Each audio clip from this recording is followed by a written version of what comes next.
um livro maravilhoso, um livro que nós temos, né, no Velho Testamento, que na verdade não deveria nem ser chamado de livro, também deveria ser chamado de evangelho, porque ele conta praticamente, né, toda a história do Messias, toda a história de Jesus Cristo, todo o plano de Deus de salvação. E aí aqui no capítulo 61, nós vemos isso de uma maneira linda. Eu vou ler novamente todo o capítulo, eu sei que nas últimas duas, né, mensagens nós trabalhamos apenas o versículo 1 e o versículo 2, né, mas hoje nós vamos, né, estar completando da segunda metade do versículo 2 até o final.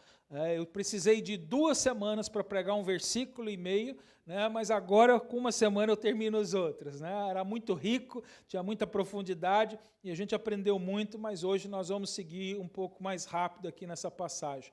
E Isaías 61 diz assim: o Espírito do Senhor Deus está sobre mim, porque o Senhor me ungiu para pregar boas novas aos quebrantados. Enviou-me a curar os quebrantados de coração, a proclamar a libertação aos cativos e a pôr em liberdade os algemados, a apregoar o ano aceitável do Senhor e o dia da vingança do nosso Deus, a consolar todos os que choram, e a pôr sobre os que em Sião estão de luto uma coroa em vez de cinzas, óleo de alegria em vez de pranto, veste de louvor em vez de espírito angustiado, a fim de que se chamem carvalhos de justiça, plantados pelo Senhor para a sua glória.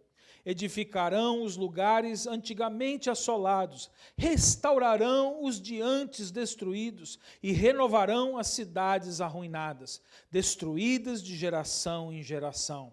Estranhos se apresentarão e apacentarão os vossos rebanhos, estrangeiros serão os vossos lavradores e os vossos vinhateiros. Mas vós sereis chamados sacerdotes do Senhor e vos chamarão ministros do nosso Deus. Comereis as riquezas das nações, e na sua glória vos gloriareis. Em lugar da vossa vergonha tereis dupla honra, em lugar da afronta exultareis na vossa herança. Por isso, na vossa terra possuireis o dobro, e tereis perpétua alegria.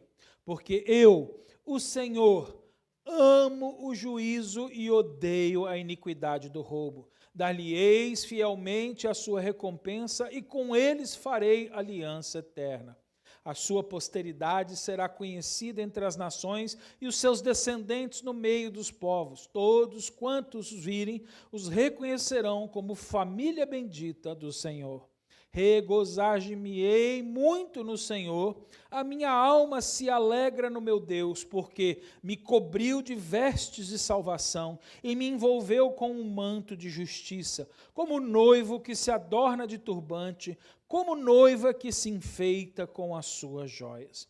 Porque, como a terra produz os seus renovos, e como o jardim faz brotar o que nele se semeia, assim o Senhor Deus fará brotar a justiça e o louvor perante todas as nações.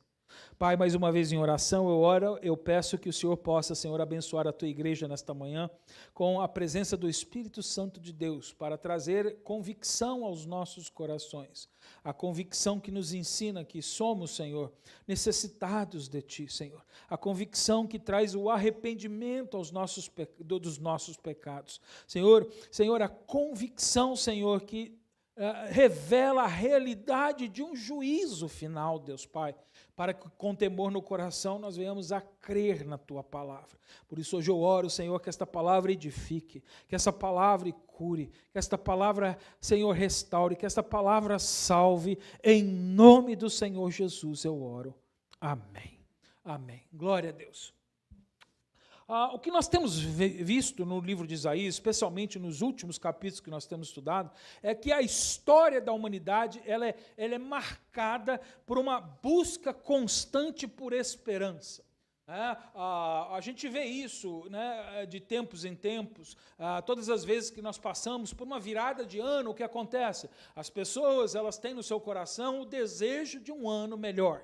Né? Quando a gente faz aniversário, né, hoje a gente está celebrando o aniversário lá da irmã Cristiana, hoje é aniversário da minha irmã, a minha irmã do meio também, a minha irmã Renata. As pessoas, quando, né, cumprem um ano de vida, elas também põem coisas no seu coração, elas têm esperança de mais anos de vida, de anos melhores. Né? O ser humano, ele nasceu com esperança em seu coração. Né? Eu sei que por causa do pecado nós temos muita dificuldade com o tempo das coisas, nós temos dificuldade em esperar. Mas esperança é exatamente isso. Aliás, esta palavra significa isso, né? É saber, aprender a esperar as melhores coisas. E quando a gente confia no Senhor, a gente pode esperar de uma maneira tranquila. Quem tem Jesus, quem tem o Senhor na sua vida, tem esperança, porque Deus é fiel, é bom, é santo, é justo. E o que Ele promete, Ele cumpre. Por isso nós devemos esperar no Senhor, viver em esperança. As pessoas, elas procuram esperança, né? Muitas vezes no lugar errado. Nós temos visto isso aqui nessas passagens, que as pessoas estavam buscando esperar na política, na economia, na ciência, nas celebrações, na religião. Elas tentavam criar momentos de alegria em meio às incertezas da vida delas, mas tudo isso era artificial, porque nada destas coisas pode de fato trazer verdadeira e duradoura esperança no nosso coração. Por isso o profeta Isaías aqui, então ele começa a mostrar para a gente aqui que o verdadeiro problema da humanidade não é político, não é social, não é econômico. Sem dúvida há problemas na política, há problemas sociais, há problemas na economia, sem dúvida há, mas o problema da humanidade não se baseia nestas coisas. O problema da humanidade está, né, num sentido espiritual. O problema da humanidade é o pecado que nos afasta de Deus. Se nós não cuidarmos deste grande problema, nós não resolveremos mais nenhum outro problema. Porque se há problema político, se há problema social, se há problema econômico, é porque há um problema maior em nosso coração, que se chama pecado. Pecado, é isso. Recapitulando rapidamente, porque nós vamos findar uma parte, né, vamos dizer assim, do livro de Isaías. Nós vamos começar uma outra parte a partir do capítulo 62. Revisando rapidamente, nós vimos que no capítulo 58, Deus ele denunciava uma religiosidade vazia. E as igrejas estão cheias de gente. Né? Aliás, a irmã Rose citou aqui, né, uma frase, ela acho que não tinha o nome do pastor, mas ela falou, né, um pastor ele disse isso, né, que coisa terrível é a gente viver para Deus sem viver em Deus. Não foi assim? Era assim? É mais ou menos isso que eu acho que entendi que você falou, né? Porque tem muita gente vivendo uma vida religiosa, fazendo as coisas para Deus, mas sem Deus em sua vida. E Isaías condenou a população do povo de Deus, a nação de Israel, por estar vivendo para Deus sem Deus. Sem Deus. Isso é religião vazia. O povo jejuava, o povo fazia ritos religiosos, né? Eles pareciam até que estavam buscando a Deus, mas o próprio Deus revela que a adoração deles era superficial, era vazia. E não passava apenas de rituais, de palavras jogadas ao vento. Lá em Isaías 58:3, ele diz, por que jejuamos e tu não nos vistes? Até o povo percebia isso. Eles faziam os rituais, mas Deus não estava vendo. E Deus já havia fechado os olhos para estas coisas vazias. Querido, nós não podemos viver fé em Deus sem Deus. Entenda isso. Essa é uma da realidade que Isaías está trazendo para nós. Para isso Jesus foi enviado, para derramar sobre toda a carne o Espírito Santo de Deus, para que a nossa fé não fosse vazia. para que a nossa atividade religiosa não fosse vazia. Porque sem Deus não há adoração verdadeira. Não há. Não há culto. Não há vida. Só com Deus. No capítulo 59, o profeta ele vai ainda mais profundo. E ele revela, qual é a raiz do problema. Olha só, ele declara lá em Isaías 59, 2, eu não estou esperando você ir lá, porque isso aqui eu só estou dando uma introdução, só uma recapitulação. Ele diz, as vossas iniquidades fazem separação entre vós e o vosso Deus. Ou seja, o pecado nos separa de Deus. Em outras palavras, é o que ele está dizendo. Esse é o grande problema da humanidade. Nós não temos problema de ir à igreja, nós não temos problema de ajudar os necessitados. Eu sei que nem sempre a gente faz como a gente deveria, muita gente não tem nem muito compromisso, mas as pessoas até vão. Vai numa igreja qualquer no dia de Natal, as igrejas lotam. Esse fim de semana próximo que nós vamos celebrar a Páscoa, as igrejas americanas elas lotam, elas ficam lotadas. Nós temos aquelas pessoas que se consideram cristãs, mas elas só são cristãs na Páscoa e no Natal.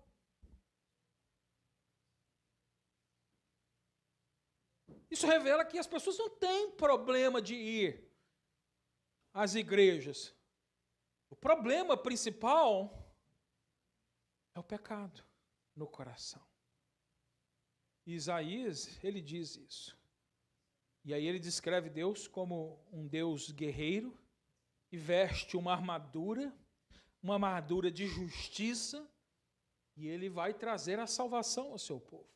Porque é uma luta, é uma guerra lutar contra o pecado. Aí a gente chega no capítulo 60. No capítulo 60, a gente vê o resultado dessa intervenção de Deus, essa intervenção divina. A gente vê a glória do Senhor, ela se levanta sobre o seu povo.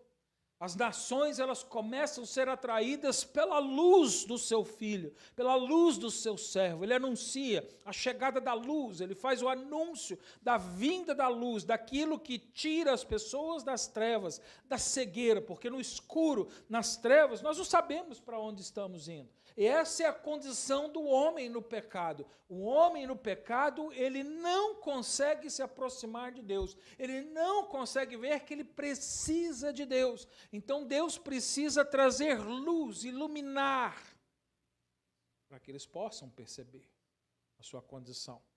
Para que então possam se render, se converter, se entregar, ou como a gente usa nos dias de hoje, aceitar Jesus Cristo. Se não houver luz, se não houver revelação, se não for iluminado, eles não podem. Por isso o evangelho é desafiador, porque quando a luz ilumina e a gente vê, a gente tem que tomar uma decisão. E eu tenho pregado nas minhas últimas 2 mensagens, aqui no capítulo 61, que é onde nós vamos então continuar agora, é que não tem jeito de a gente ficar, inerte diante ao convite do Evangelho de Deus. Ou eu recebo, ou eu creio, ou eu rejeito, ou eu não creio. Porque depois de haver iluminado, está lá Hebreus capítulo 6, depois de haver iluminado, depois de haver experimentado, a gente tem que ter uma decisão. A gente tem que tomar uma posição. Ou eu ajunto com Cristo, ou eu espalho, porque estou com o anticristo. Essa é a circunstância. Essa é a condição. Então a gente vem vindo. Então, já que nós estamos no capítulo 61, mais uma vez, também quero passar lembrando os irmãos que nós vimos até agora no capítulo 61. No capítulo 61, nós começamos vendo uma declaração extraordinária de Deus, que começa no versículo 1, você pode ir lá no versículo 1 comigo, lá ele diz, e o Espírito do Senhor está sobre mim, porque o Senhor me ungiu. Aqui a gente tem uma das revelações mais profundas na obra do Messias, da obra de Jesus Cristo. O Pai, ele envia o Espírito Espírito Santo e prepara, dá autoridade ao Filho para que ele execute uma missão. Nós vemos a Trindade trabalhando assim. O Messias, Jesus Cristo, ele não age por conta própria, ele é enviado por Deus para cumprir um propósito específico no poder do Espírito Santo de Deus. Obrigado. O que significa, então, que o capítulo 61 é o quê? Uma profecia messiânica. É uma profecia messiânica. Então, primeiro vem o Messias. Se o Messias, ele vem o quê? Aí a gente começa a aprender das suas missões. Ele vem o quê? Anunciar as boas novas aos aflitos, aos quebrantados de coração. Essa expressão boas novas, nós aprendemos que significa o quê? Evangelho. O Evangelho, veio anunciar o Evangelho, ele veio trazer. E o que o Evangelho traz? Nós vimos, né, a missão de Jesus Cristo, vimos na última semana. Ele veio o quê? Para curar os quebrantados de coração. Ele vem trazer cura àquele que está, né, contaminado, aquele que está destruído pelo pecado, aquele que destrói o coração humano, a culpa, a vergonha, o desespero, e marca a vida de uma pessoa que não tem Deus. Ele traz a cura. Nós vimos também que ele traz a libertação, a liberdade aos cativos. Ele vem libertar, proclamar a libertação aos cativos, os versículos diz. Essa libertação não é apenas política, não é uma libertação social, não é uma libertação das condições econômicas que você vive, não. É libertar você do pecado, te dar uma liberdade espiritual, te trazer de volta a presença do seu Criador, te transformar em um filho de Deus. E finalmente nós vimos também que o Messias, ele vem para proclamar o ano aceitável do Senhor. O que isso significa? Que a missão de Jesus Cristo era vir salvar, abençoar. E a gente viu aqui, né, que essa expressão ela tem a ver com o ano do jubileu do Antigo Testamento, que era o ano em que as dívidas eram perdoadas, os escravos eram libertos e as propriedades eram restauradas. Ou seja, Jesus vem trazer de volta a nossa liberdade, a nossa dignidade, a nossa herança. Alguém quer essas coisas de volta? Amém. Você precisa vir para Jesus Cristo. Agora nós vamos começar na mensagem de hoje. Na mensagem de hoje a gente começa a partir do versículo 2, na segunda parte. Nós vimos que Jesus, quando ele entrou na sinagoga, o que está relatado lá em Lucas capítulo 4, e eu li isso nas últimas mensagens, lá em Lucas capítulo 4, foi dado a ele o rolo, ou seja, a Bíblia, né? Naquele tempo era enrolada, era um rolo, e ele, então, abriu o rolo e ali havia a passagem de Isaías. E ele leu o versículo 1 e metade do versículo 2. Mas na metade do versículo 2, ele parou. E ele não leu o que eu vou ler aqui agora. Ele parou. Dali ele parou, ele não continuou. Ele deu uma pausa e não voltou. E aí passou a pregar. E eu expliquei para os irmãos que isto aconteceu por quê? Porque naquele dia se cumpria aquilo que o profeta Isaías havia profetizado tantos anos antes. Só que aquilo era a primeira parte da promessa.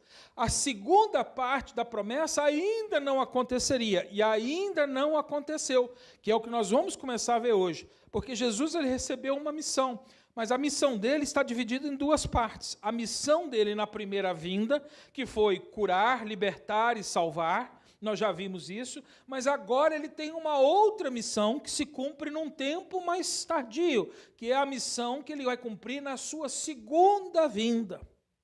E essa é a missão que nós vamos ver hoje, que vai ser a missão de trazer o juízo e a restauração. E isso ainda não aconteceu. Como isso não era para aquele tempo que ele havia chegado na terra, por isso ele não leu, ele não continuou lendo o livro de Isaías. Não fazia parte daquele momento. Ele estava ali agora para cumprir a primeira parte, o que a gente chama de tempo da graça. Mas a última parte ainda estaria por vir. Por isso ali ele nem se preocupou de anunciar nada a respeito daquilo naquele momento, porque não era relevante. Ele queria mostrar para o seu povo que estava ali lhe ouvindo naquele momento, que Deus estava cumprindo fielmente as promessas que ele fez. E é isso que a gente vai começar a ver. Olha só, segunda parte do versículo 2, ele diz assim: e o dia da vingança do nosso Deus. A próxima missão de Jesus Cristo, quando ele voltar a segunda vez, é trazer juízo, é trazer a justiça, é trazer a vingança. Aqui a gente vê uma mudança importante, querido. Como eu disse, a primeira parte do versículo fala da graça, mas agora aqui a linguagem é diferente, não é a linguagem da graça, é a linguagem do julgamento. Isso aqui está apontando para a segunda vinda de Jesus Cristo. A princípio, ele estava falando do ano aceitável do Senhor, do momento que nós estamos vivendo, nós ainda vivemos esse momento. Deus está pronto para te receber, Deus está pronto para te aceitar de volta, Deus está pronto para perdoar os seus pecados, Deus está pronto para restaurar a sua vida, Deus está pronto para trazer liberdade sobre você, Deus está pronto para te abençoar, Deus está pronto para te salvar. Mas vai chegar um dia em que o juízo vai vir. E ele começa a mostrar isso. A primeira vinda, ela inaugurou o tempo da graça. Mas quando Jesus voltar mais uma vez, ele inaugura o tempo do juízo. E vai ser diferente. A Bíblia ensina para a gente que Jesus ele vai voltar. E quando ele voltar, ele não vai vir apenas como o Salvador. Agora ele vai vir como o juiz, o julgador. Abre lá em João capítulo 14 comigo. Agora nós vamos começar aí na Bíblia e agora eu vou dar pausa e esperar você ir lá. João capítulo 14. Jesus falou muito disso nas suas pregações, apesar de estar vivendo o tempo da graça, ele não deixou de falar desse assunto. Naquele dia na sinagoga ele parou aqui porque ele queria mostrar aos judeus que aquela profecia estava se cumprindo. O que ainda haveria de se cumprir, ele não continuou. Mas ele falou disso depois em muitos dos seus sermões, em muitos dos seus ensinos. Olha só, em João 14, versículo 3, olha só o que ele diz aqui. Ele faz uma promessa que ele vinha preparar lugar para a gente, ele estava falando com o seu povo, com aqueles que haviam crido no nome dele, ele faz a promessa de que vem preparar para a gente, ele usa até a palavra mansão, porque eu acho que a gente não vai morar num casebre, a casa vai ter espaço, vai ser um lugar bom, vai ser um lugar grande, vai ser um lugar preparado pelas mãos do próprio Senhor Jesus, ele está preparando tudo isso, mas no versículo 3, olha só o que ele diz, e quando eu for e vos preparar lugar, voltarei. Olha só, ele faz aqui uma promessa, ele está dizendo, eu estou indo e vou preparar lugar. Tem gente que até hoje tem dúvida, será mesmo que um dia a gente vai para o céu? Será mesmo que um dia a gente vai desfrutar dessas bênçãos? Será que isso é verdade? Querido, se você quiser pagar para ver, fique tranquilo, você vai ter que enfrentar o anticristo aqui. Porque quando você vê ele voltar a segunda vez, porque olha só, ele disse que ele ia e ele disse que depois que ele fosse, ele voltaria. Se ele voltar, querido, você pode ter certeza que quando ele foi a primeira vez, ele fez o que ele falou que ia fazer. Porque se ele falou que ia voltar e ele voltar, é porque o que ele promete, ele cumpre. Se eu fosse você, eu acreditaria antes disso acontecer. Para você não ter que passar por tudo aquilo que vai ter que passar quem ficar aqui para trás. Mas ele está dizendo, o próprio Jesus está dizendo, e quando eu for e vos preparar lugar, voltarei. E olha só, ele vai voltar e vai receber, e vos recebereis para mim mesmo, para que onde eu estou, estejais vós também. Jesus vai voltar, vai voltar.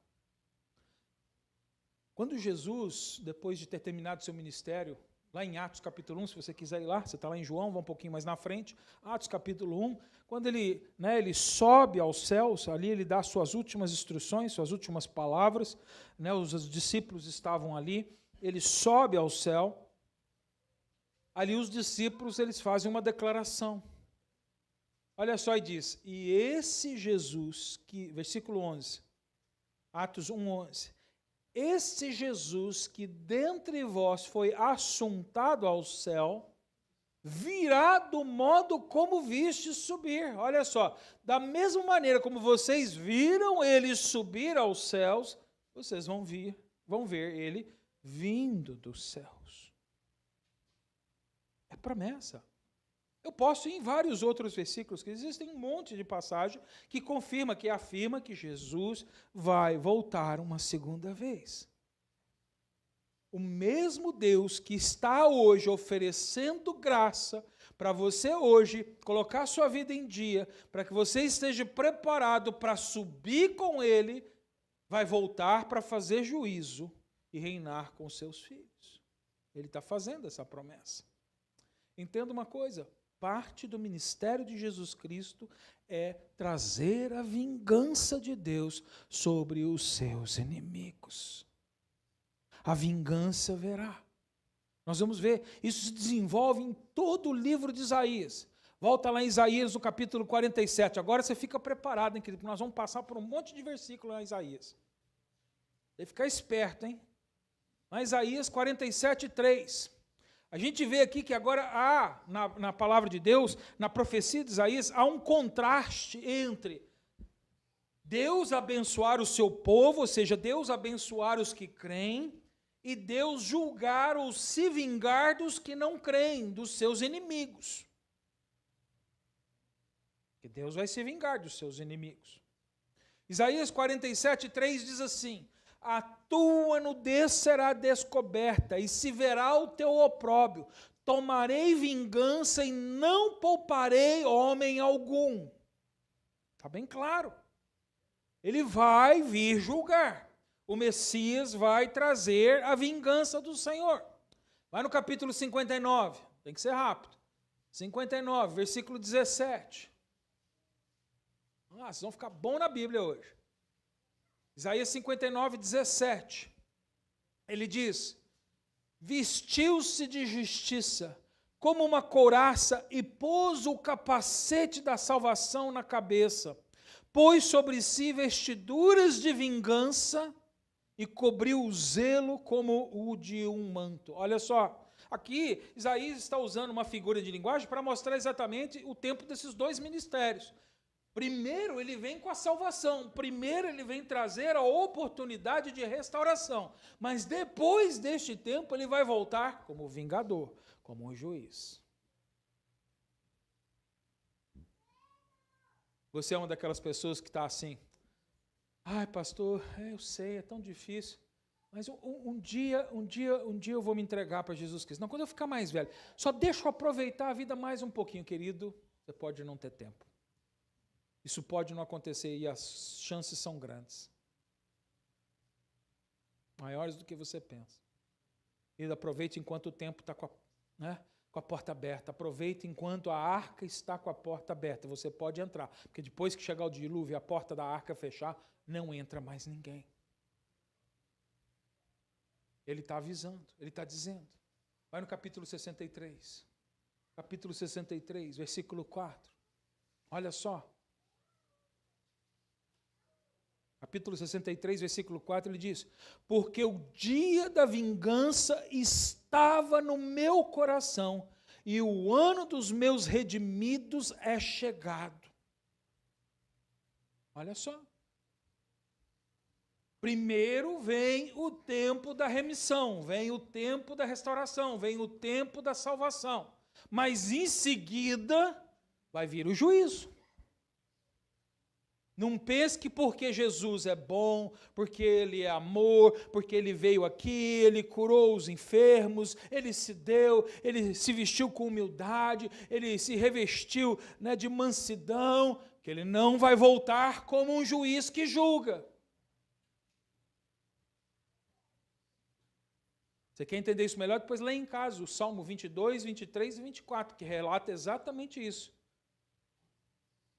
Relata o Salmo 22, Jesus, um homem humilde, servo, desprezado. Salmo 23, mostrando que na cruz ele recebe a vitória pela sua mansidão. Ele se torna o bom pastor, ele cuida da gente, ele está preparado para nos restaurar, para nos levar pelos pastos verdejantes, para nos guardar enquanto nós atravessamos pelo vale da sombra da morte. Mas quando chega no Salmo 24, ele declara: agora a coisa mudou de nome. No Salmo 24, aí agora ele é sacerdote e rei. Agora ele é juiz. Agora ele vem como o vingador. E Isaías está avisando. Não pense que porque ele foi tudo isso, que isso não está no coração dele.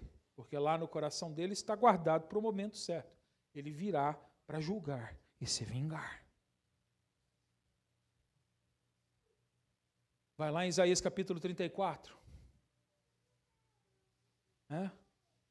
A gente vai ver aqui que Isaías também mostrou para a gente que o dia da vingança, ele não começaria, senão muito tempo mais tarde. Especificamente, a gente vai perceber que ele mostra que esse tempo da vingança vem depois do período da tribulação, quando Jesus retornar a segunda vez, mostrando que Deus é paciente, que Deus está dando chance, que Deus espera, Ele é paciente. Mas olha só, mas Isaías revelou todas estas coisas, versículo 8, capítulo 34 de Isaías, versículo 8, ele diz, porque o Senhor tem um dia de vingança, um ano de retribuição pela causa de Sião. Daqui a pouco eu vou voltar nesse versículo aqui, nós vamos entender o que ele está dizendo aqui, é interessante aqui.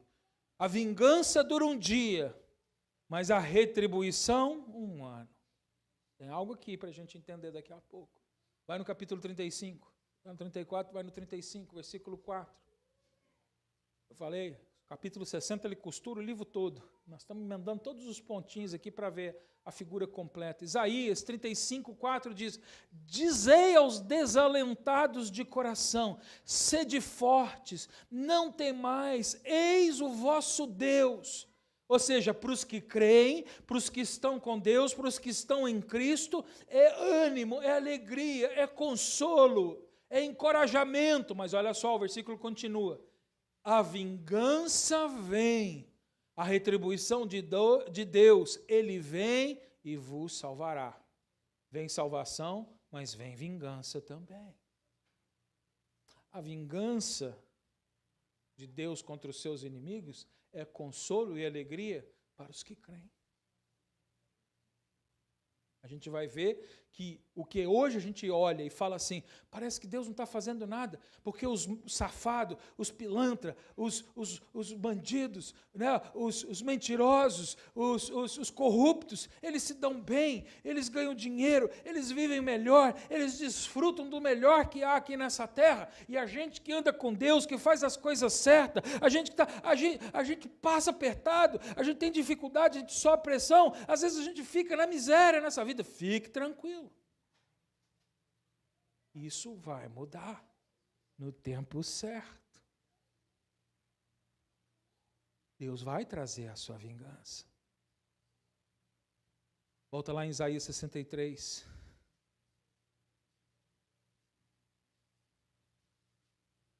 Eu repeti, mas eu quero que você veja de novo, para que isso fique bem na sua mente, Isaías 63, versículo 4, que ele diz, porque o dia da vingança estava no meu coração, e o ano dos redimidos é chegado. O que ele está querendo dizer com isso? O que ele está falando a respeito disso? Que é assim, olha só, a vingança não é o que Deus gosta de fazer, não é o que Ele tem prazer em fazer. Deus não tem prazer na destruição de um descrente, Deus não tem prazer na destruição de um corrupto, Ele não tem prazer. Tanto é que a vingança é coisa rápida nas mãos de Deus, porque aquilo não traz nenhuma alegria no coração dele, não traz nenhum desejo bom no seu coração.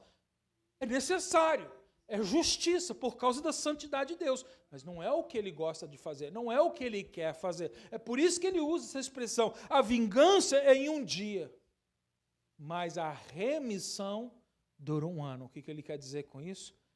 Mas a minha misericórdia, o meu amor, a minha graça, o meu perdão, ele é longo, ele é estendido.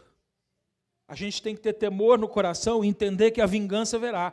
Mas a mensagem principal, o foco principal, a ênfase não está no juízo, está na graça, na remissão, na salvação.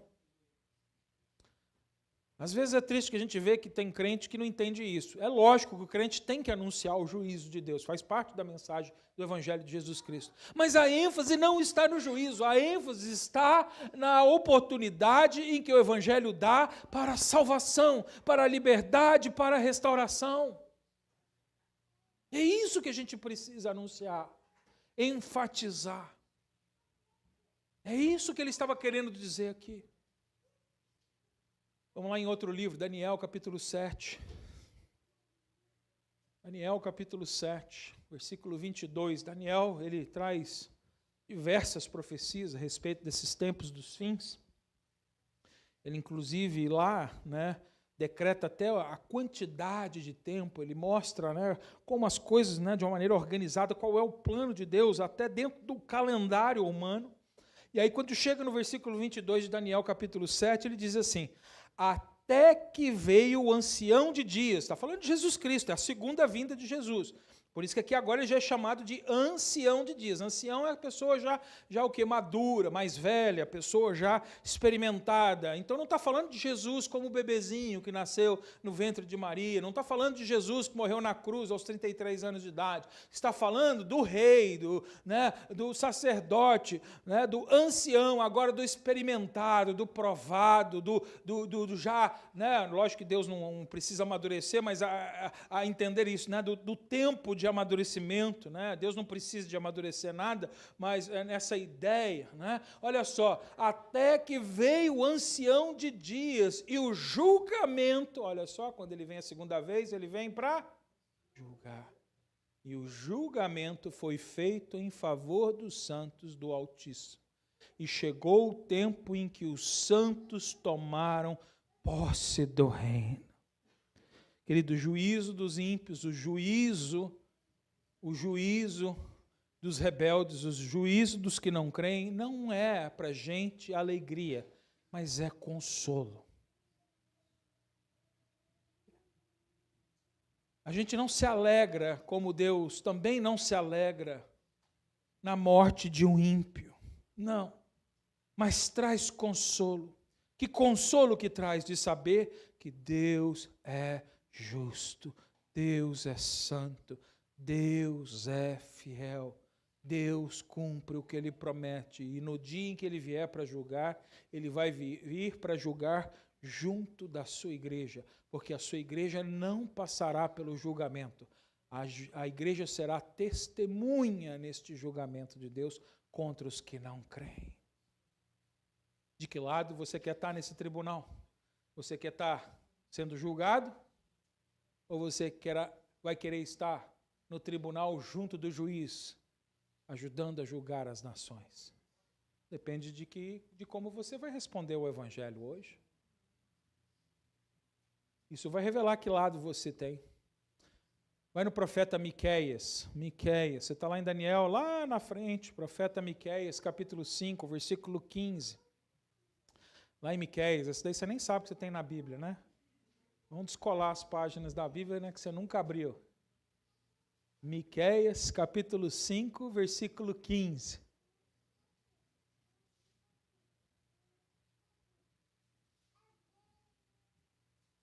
É difícil de achar, né? Miqueias, capítulo 5, versículo 15. Olha só, ele diz: e executarei vingança com ira e furor sobre as nações que não me obedecerem. Quem é que vai experimentar o juízo e a vingança do Senhor? Os que não o obedecem. Aliás, não é isso que Jesus várias vezes repete quando ele está pregando no Sermão da Montanha? Ele disse: os meus discípulos... Tem discípulo de Jesus aqui? Pensa bem, hein? Ele diz: os meus discípulos são os que ouvem a minha palavra e me obedecem.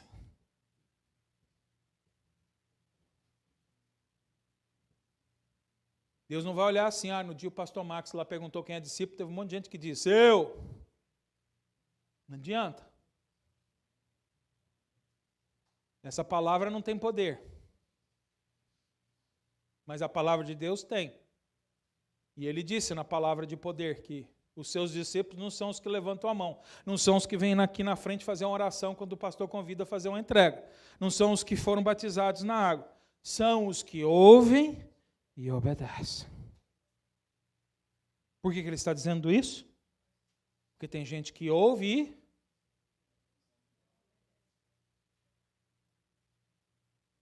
e... pouca gente respondeu, né? Começou a ficar sério o negócio. Abre em Naum. Eita, vamos escolar mais umas páginas aí. Tem isso na Bíblia? Naum. Não é 2, é 1. Naum.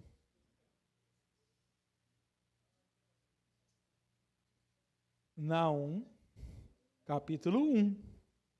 Falei, não é 2, é 1. Naum. Naum, capítulo 1, versículo 2. Vamos lá.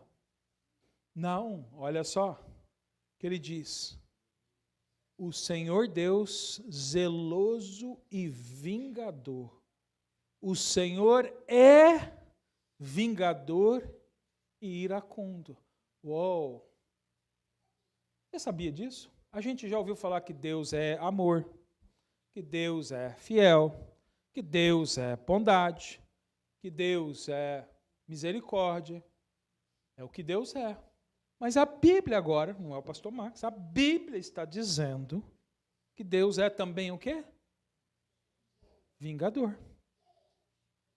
Que Deus é o quê? Iracundo. É o que Deus é também. Às vezes a gente cria uma imagem romântica de Deus, romantizada, uma imagem de que, tudo, it's love. Tudo pode, porque é amor. Mas a Bíblia diz para a gente, pela boca de um profeta que está falando o que Deus disse, que Deus é vingador e iracundo. O Senhor, olha só, ainda diz o que ele faz, porque ele é isso. O Senhor se vinga dos seus adversários e reserva a ira para os seus inimigos. Está guardada. Está esperando. Ele não tem prazer nisso, mas ele executa. Ele faz. Ou seja, o juízo é coisa séria na Bíblia, querido. A palavra vingança aqui é mais ou menos a ideia aqui que a gente tem de retaliação, né? Deus ele vai pagar de volta, retaliar aqueles que se opuseram a ele, aqueles que o recusaram, aqueles que são seus inimigos. Eles vão receber de volta o que eles plantaram. Eles vão receber de volta a rejeição que eles deram. E olha só, quando você olha para isso, você está vendo que Deus não é injusto, de maneira nenhuma.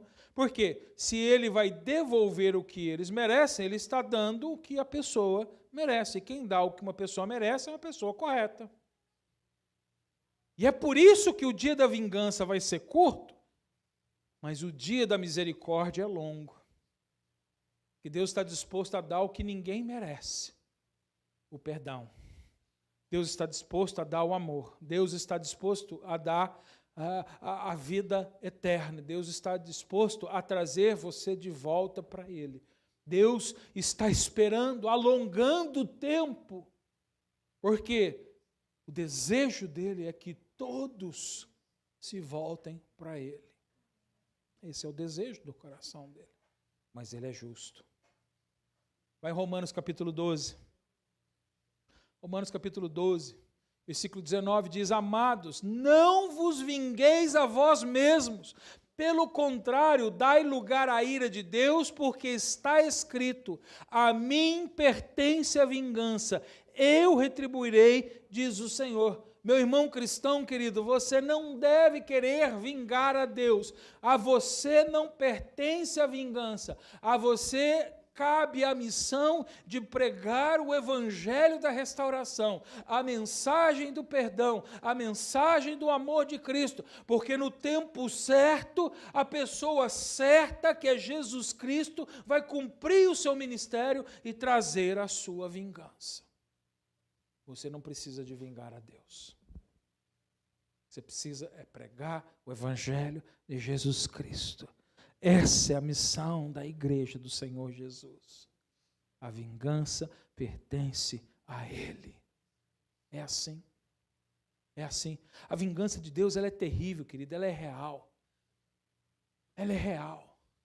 Lá em Isaías 28, 21, se você quiser ir lá também, Isaías 28, 21, ele diz: porque o Senhor se levantará como no monte de Perezim, e se irará como no vale de Gibeão, para realizar a sua obra, a sua estranha obra, para executar o seu ato, o seu estranho ato. Olha que interessante aqui esse versículo. Ele está dizendo a sua obra, estranha obra, o seu ato, estranho ato. Por que ele usa esse adjetivo estranho?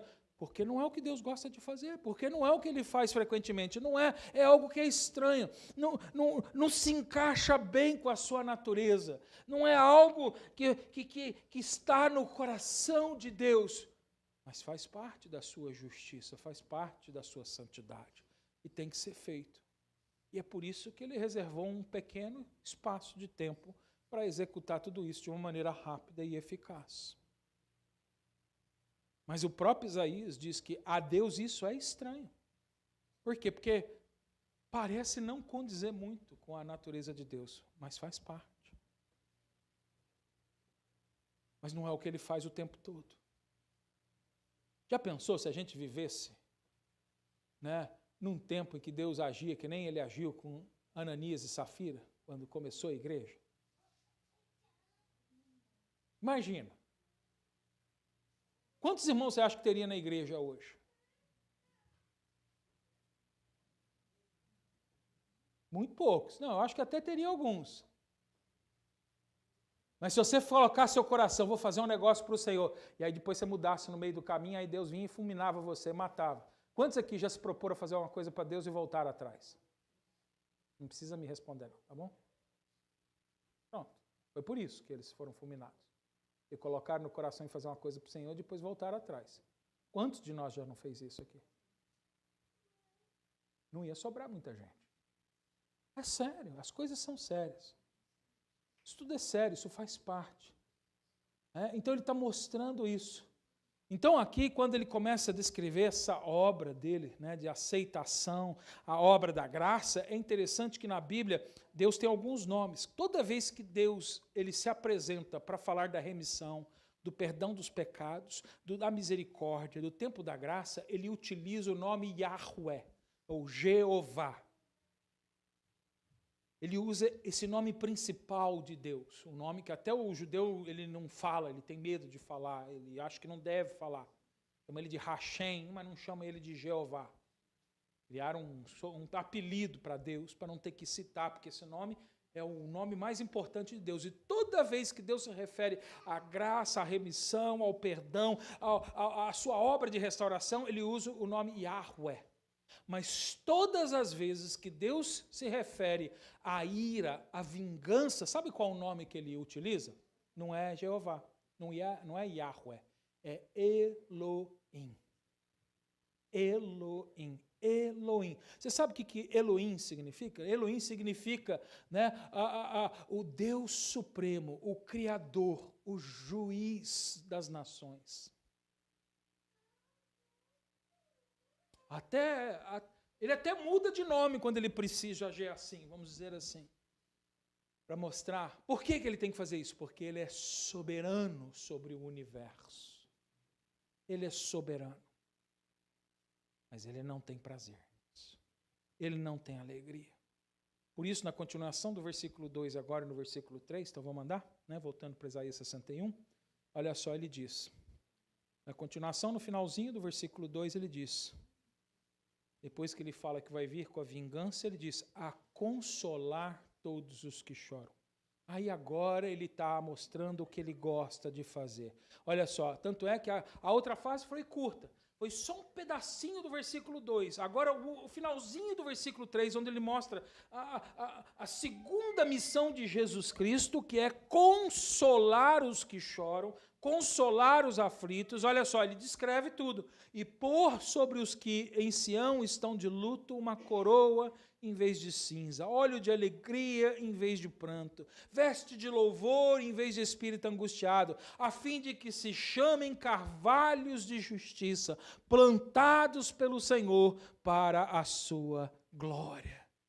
Olha só, agora aqui você vê que a ênfase muda. Ele falou da justiça e vingança, mas a ênfase está onde? na obra da reconciliação, na obra do consolo. Não era esse o nome do Jesus Cristo que foi anunciado lá em Isaías capítulo 9, versículo 6? A gente canta aqui, né? Maravilhoso conselheiro. A gente canta errado. Não estou dizendo que a gente cantou errado. A música está meio errada. Por quê? Quando a gente canta assim, parece que Jesus tem dois nomes. Um nome é maravilhoso e o outro nome é conselheiro. Mas se você olhar na sua Bíblia, a vírgula vem depois do conselheiro. Por quê? Ele está dizendo que o conselheiro é maravilhoso. Ou seja, então, a gente vinha com essa, o maravilhoso conselheiro. Porque não é dois nomes separados, é um nome composto. E são 4 nomes que são descritos ali em Isaías capítulo 9, versículo 6, 4 nomes compostos. Ele é o maravilhoso conselheiro, ele é o Deus da eternidade, né? Como que é? O Deus forte, o Pai da eternidade e o Príncipe da paz. 4 nomes compostos. Ele não é o maravilhoso, ele é o conselheiro maravilhoso. Maravilhoso conselheiro. E é por isso que ele vai vir para trazer agora o seu consolo, o seu conselho maravilhoso, a consolar os que estão chorando. É isso, ele está dizendo que ele vai transformar a vida das pessoas completamente. Ele diz que vai dar uma coroa em lugar de cinza. Cinza, se você não entende, no tempo antigo, no tempo do Velho Testamento, a cinza, ela era usada, você vê às vezes as pessoas fazendo isso, quando alguém morria, quando eles estavam em luto, quando você perdia sua mãe, seu pai, uma pessoa querida, você ia para o luto, eles recolhiam cinzas, e eles jogavam sobre si essa cinza. Eles vestiam roupas de saco, né? De saco, que é uma roupa que é desconfortável, era de propósito, né? Porque para revelar que, né, não havia alegria, não havia conforto. Hoje o pessoal se veste bem, vai todo mundo bonito, põe chapelão e vai para lá. Não tem nada a ver com o que era no passado. Não, morte não era. O homem não nasceu para morrer. E eles mostravam desconforto com a morte. Deus veio para trazer a vida, não a morte. O que trouxe a morte foi o pecado. Então eles usavam aquelas roupas incômodas para mostrar, eu estou incomodado, eu não recebo, não aceito essa morte. Não é não aceitar o que acontece, não é aceitar o plano de Deus, não é isso, mas é que não é isso. Deus não criou a gente para morrer. Deus criou a gente para a vida. E aí eles jogavam cinzas, e essa cinza representava então essa tristeza, o luto. Então ele está dizendo, então, olha só, para que Jesus veio? Jesus veio para tirar você do luto, para tirar você da morte, trazer sobre a sua vida, em vez de tristeza, alegria. Esse é o ministério de Jesus Cristo, ajudar aquele que está abatido. Olha só, ele diz, óleo de alegria em vez de pranto, né? Ele não quer ver você chorando, ele quer ver você alegre. Ele usa outra expressão, um manto de louvor em vez de espírito abatido. Manto, né, era aquela roupa assim de festividade, era aquela roupa de celebração. Então ele não quer ver você para baixo, para você destruído. Ele quer ver você celebrando. É por isso que ele instituiu o culto na igreja, e o culto é o quê? Dia de celebração do nosso Senhor Jesus. A gente vem para o culto para celebrar o culto. Está tão difícil. Tem que mudar. Sabe por que a gente chega triste? Porque a gente não se revestiu de Cristo. Porque quando estamos revestidos de Cristo, a nossa roupagem é diferente, muda, a transformação é radical. Deus, ele realiza vida nos seus redimidos, é o milagre da redenção. Deus transforma o luto em alegria. É isso que Jesus está ensinando, é isso que Isaías está declarando. Essa é a missão de Jesus Cristo. E olha só, e quando Jesus cumpre a sua missão, vai lá comigo agora a partir do versículo 4. Agora nós vamos passar rápido aqui. Tem bastante coisa aqui, mas aqui a gente pode entender, porque agora do 4 até o versículo 9, ele está mostrando que a missão de Jesus Cristo, a missão do Messias, né, transforma a vida das nações, transforma a vida de Israel, transforma a sua vida, transforma a vida das nações. Olha só, versículo 4, ele diz que as cidades que estavam destruídas serão reconstruídas. A gente pode fazer uma analogia, o que ele está dizendo, as vidas que um dia estavam destruídas serão restauradas. Olha só, versículo 4, e edificarão os lugares antigamente assolados, restaurarão os de antes destruídos e renovarão as cidades arruinadas, destruídas de geração em geração. Você vê que primeiro ele fala de reconstrução de ruínas, querido.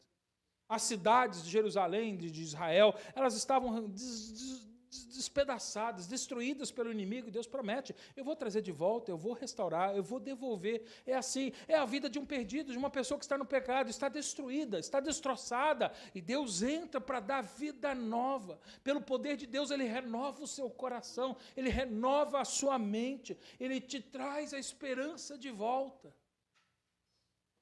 Ele recupera o tempo da devastação. Deus está fazendo uma promessa aqui, através de Isaías. Deus restaurará o seu povo. Tem povo de Deus aqui? Glória a Deus por isso. Olha só, versículo 5.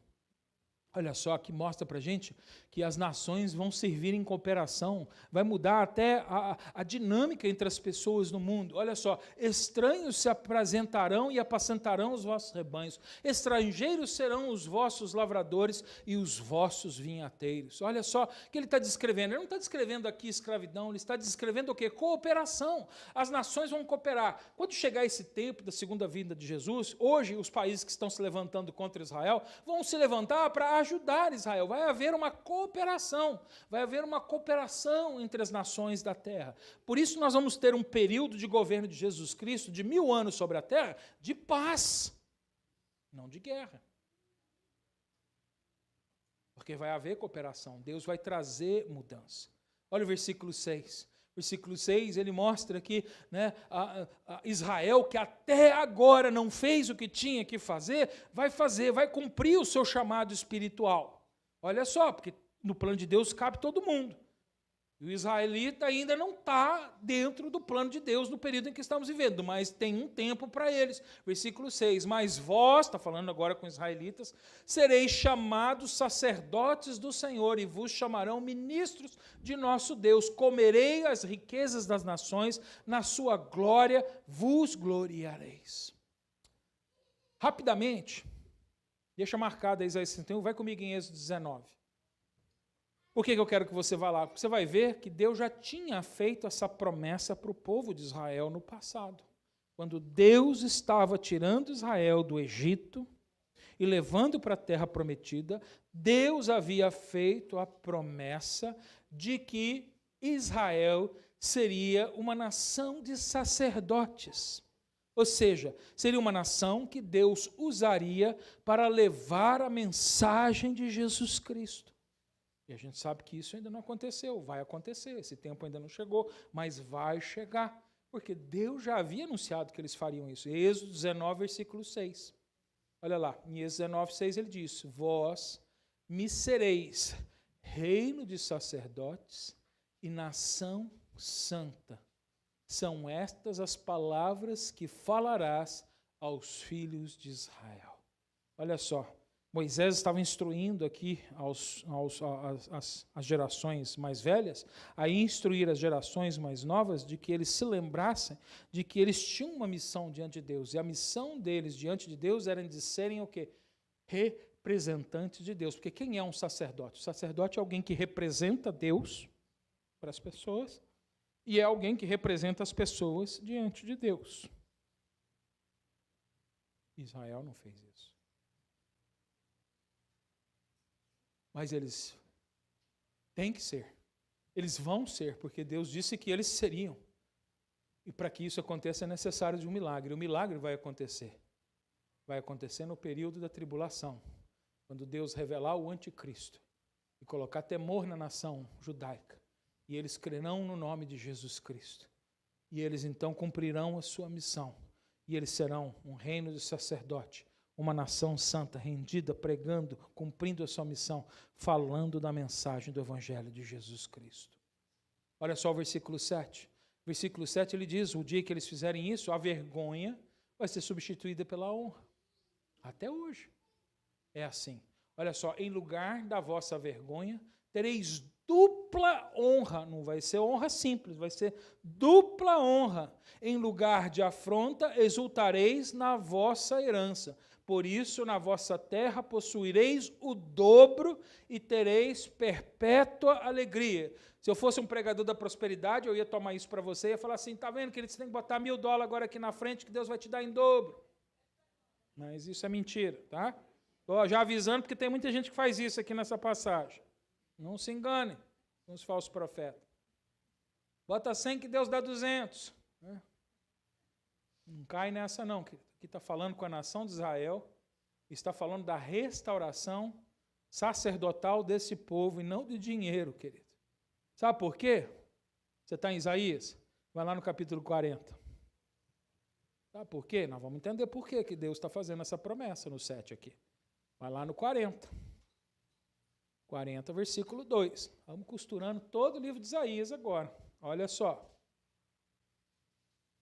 Israel, quando estava no pecado, porque era um povo escolhido, o povo de Deus, também recebeu dupla disciplina. Olha só, versículo 40, versículo 2. Falei ao coração de Jerusalém, bradei-lhe que já se cumpriu o tempo de sua malícia, que a sua iniquidade está perdoada. O perdão vai vir, mas ele não negou que eles estavam em iniquidade.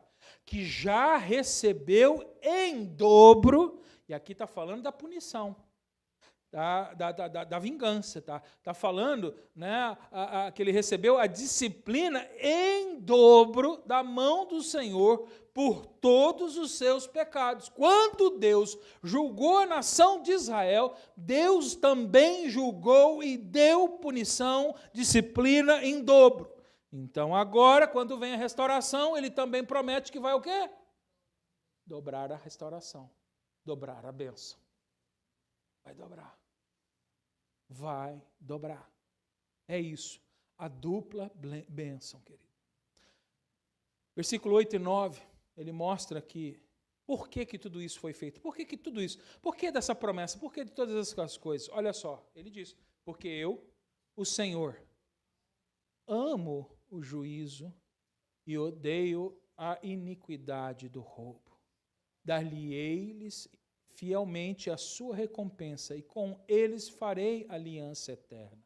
A sua posteridade será conhecida entre as nações e os seus descendentes no meio dos povos. Todos quantos os virem, os reconhecerão como família bendita de Deus.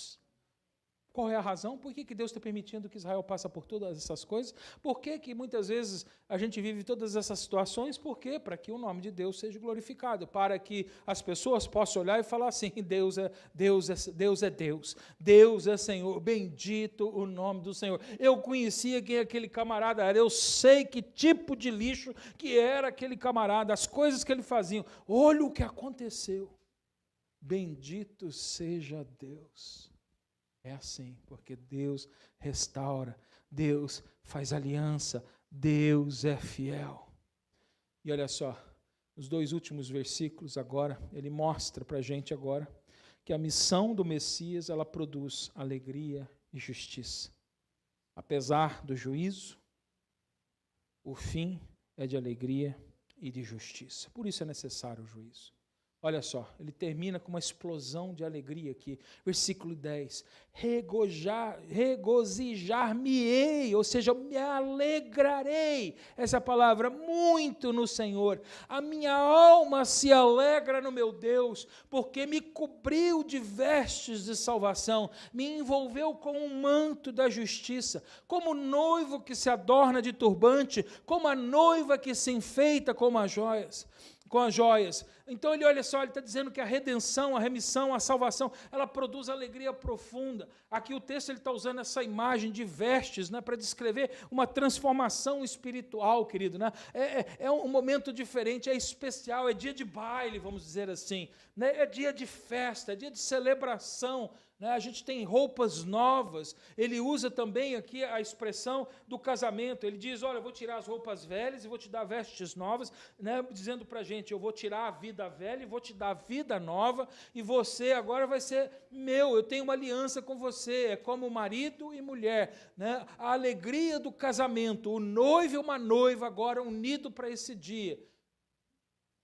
Deus está se adornando, Deus está se preparando, e você, igreja, também está se adornando, está se preparando, buscando, crescendo, vivendo a santidade, lutando contra o pecado, um se adornando para o outro, para esse dia maravilhoso, onde nós vamos celebrar com alegria.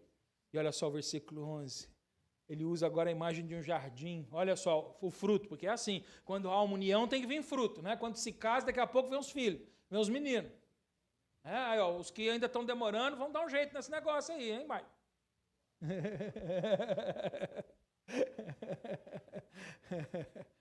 Tem que vir, olha só, versículo 11, jardim tem que dar fruto. Por quê? Como a terra produz os seus renovos e como o jardim faz brotar o que nele se semeia, assim o Senhor Deus fará brotar justiça e louvor perante as nações. Você percebe? Isaías termina mostrando o porquê que o nosso problema não é político, nosso problema não é social, nosso problema não é econômico, nosso problema é o pecado. A política não pode produzir. As organizações sociais não podem produzir o que Deus produz. A economia jamais produzirá alegria duradoura, paz ou eternidade. Pelo contrário.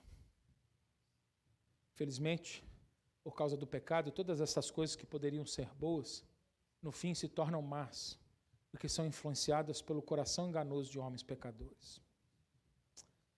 A única esperança que nós temos, querido, não está no próximo presidente, no próximo governo, na próxima instituição, na mudança de ministérios do governo, na melhora da economia de um país. Nós só temos uma esperança, e a nossa esperança é o Senhor Jesus. Se você tem esperado em outro lugar, você está vivendo uma vida frustrada. Se você tem buscado a sua alegria fora de Cristo, você está vivendo em tristeza e terá grande decepção, porque todas estas coisas serão julgadas.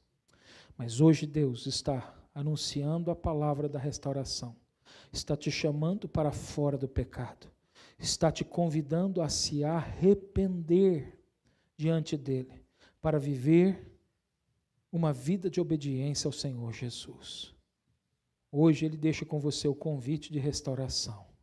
Venha para Jesus, se dobre diante dele, se humilhe, declare ele como Senhor e Salvador da sua vida. Em nome de Jesus Cristo eu oro. Amém.